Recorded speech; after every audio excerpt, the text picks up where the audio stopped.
O Senhor esteja convosco. Ele está no meio de nós. Proclamação do Evangelho de Jesus Cristo segundo São Mateus. Glória a vós, Senhor.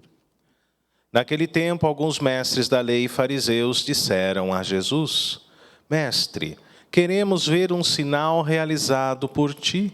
Jesus respondeu-lhes: Uma geração má e adúltera busca um sinal, mas nenhum sinal lhes será dado, a não ser o sinal do profeta Jonas.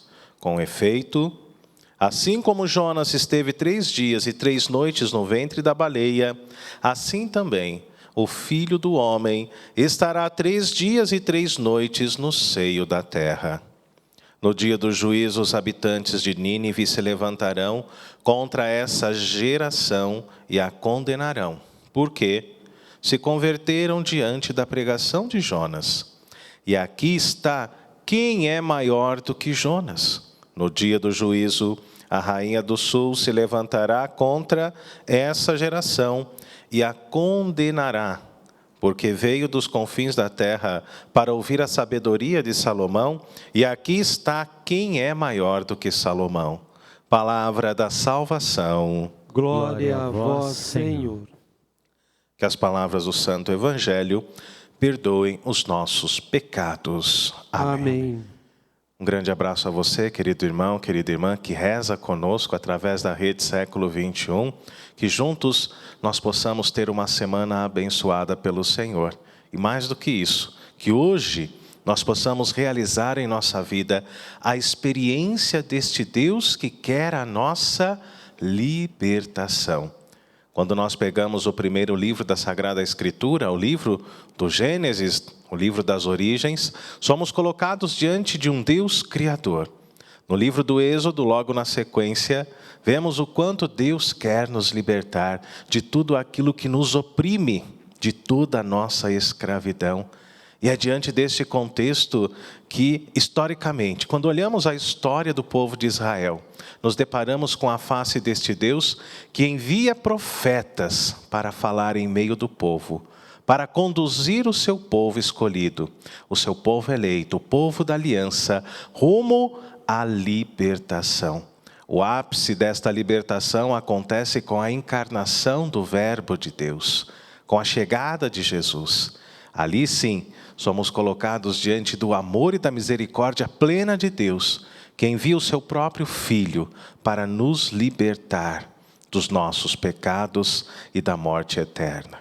Hoje, na primeira leitura, amados, o texto nos coloca diante da profecia de Miqueias. E Miqueias era um homem cheio de esperança. Miqueias transmitia essa esperança ao povo, que vivia esta opressão, que vivia esta prisão e esse sofrimento no seu tempo. Então Miqueias ensina-nos a acreditar no Deus vivo, a acreditar que Deus virá nos libertar contra toda a injustiça, contra toda a opressão, contra toda a escravidão. Amados, o nome do profeta Miqueias, o nome Miqueias significa quem é como Deus. Ninguém é como Deus, tão grande, tão imenso, tão misericordioso. E assim somos colocados diante da missão e da profecia de Miqueias em Israel. Ele que era um homem simples, assim como Amós, um homem de vida rural, um homem do povo, um homem que foi contemporâneo tanto de Oséias quanto de Isaías, também grandes profetas de Israel. E assim Miqueias profetizou durante o reinado de 3 grandes reis, Joatão, Acás e Ezequias. Ele cumpriu a sua profecia entre os anos de 740 a 687 antes de Cristo. Foi profeta antes e depois da invasão assíria, que aconteceu no Reino do Norte no ano de 722. Ou seja, quando nós meditamos o livro do profeta Miqueias, amados, nós meditamos um livro de mais de 2.700 anos.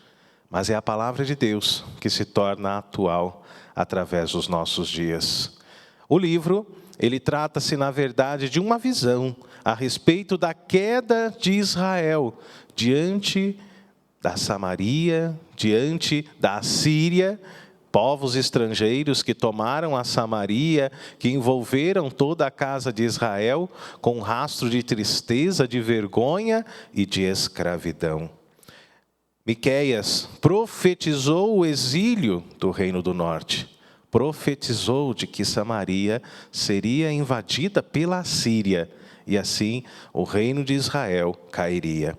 O seu livro, queridos irmãos e irmãs, é dividido em 3 partes. E assim nós podemos dizer, na primeira parte, a previsão do juízo, a previsão da invasão. A segunda parte, a previsão da restauração. E a terceira parte, que vai até o capítulo 7º, é justamente um apelo para o arrependimento, um apelo para a conversão. E assim nos fala o texto que Miqueias pregava contra a exploração do pobre. A pregação de Miqueias, ela é característica. Ela vai defender o povo pobre das chamadas injustiças sociais. Pregava contra a opressão do pobre. E pregava a favor da condenação dos governantes e dos ricos que exploravam os mais necessitados. Denunciou a cobiça, os ganhos imorais, a maldade planejada, a maldade que existe no coração do homem, a balança desonesta, corrompida, que explorava o povo pobre, o crime organizado no seu tempo. Miqueias, como nós ouvimos na primeira leitura, queridos irmãos e irmãs, nos apresenta 3 caminhos diante do pedido de Deus para o próprio homem. Ele disse: o que o Senhor pede de ti, 3 coisas. A primeira, praticar a justiça, amar a misericórdia e ser solícito para com o Senhor, o nosso Deus. Praticar a justiça. Diante de uma sociedade corrompida, diante de uma sociedade corrupta, diante de uma sociedade que explorava o mais pobre, o profeta chama a todos à justiça, chama a todos a viverem na verdade. Amar a misericórdia para com todos.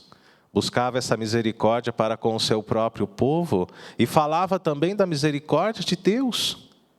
E o terceiro item, caminhar solícito diante da vontade de Deus. Que hoje nós estejamos assim, diante do Senhor, com coração aberto à justiça, com coração aberto à misericórdia e com coração aberto também para os desígnios de Deus dentro da nossa própria vida. Coloque a sua vida nas mãos do Senhor. Coloque a sua vida diante de Deus e permita que o Senhor se manifeste e diga os caminhos que Ele tem preparado para você. O salmista já nos dizia no Salmo 49, a todo homem que procede retamente, eu mostrarei a salvação que vem de Deus.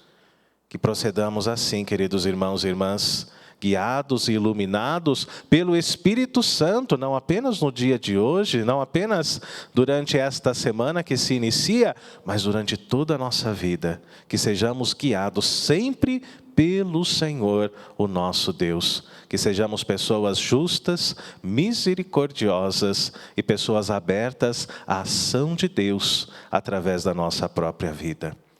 No Evangelho de Mateus, no capítulo 12, versículos de 38 a 42, Jesus critica os mestres da lei e os fariseus porque não acreditavam nele e desprezavam a sua sabedoria. Isso irritava Jesus, queridos irmãos e irmãs. Jesus vivia o seu ministério, pregando o reino de Deus, se preparando para dar a sua vida em sinal de salvação diante de toda a humanidade. E enquanto pregava, enquanto anunciava o reino de Deus, os mestres da lei, os fariseus, eles disseram: Mestre, queremos ver um sinal realizado por ti. Eles que desprezavam Jesus, eles que rejeitavam a sua pregação, eles que rejeitavam a messianidade de Cristo enquanto o Filho de Deus que viera nos salvar. Queridos irmãos, queridas irmãs, vamos refletir um pouco sobre este pedido. Os fariseus pedem um sinal de Jesus, e muitas vezes nós agimos assim dentro da nossa vida, como os fariseus e os mestres da lei daquele tempo. Senhor, se és verdadeiramente Deus, manifesta um sinal em minha vida. Senhor, faça com que um raio caia do céu, prove a sua existência. E Deus não precisa disso, queridos irmãos e irmãs. Nós contamos sim com a ajuda de pelo menos 2 grandes santos da nossa igreja, Tomás de Aquino e Santo Agostinho, para que possamos compreender a ação de Deus e a prova de que Deus não apenas existe, mas está presente em toda a obra da criação. Quando nós falamos de Tomás de Aquino, somos chamados a contemplar a ação de Deus, a contemplar a presença de Deus através de todas as obras da criação. Não sei se você já olhou o dia hoje, que dia bonito, tudo isso é obra de quem? É obra de Deus. E muitas vezes nós pedimos, Senhor, mostra um sinal de que o Senhor existe. Olha que dia bonito. Isso é obra de quem? Não é das mãos humanas, queridos irmãos e irmãs. Isso é obra de Deus.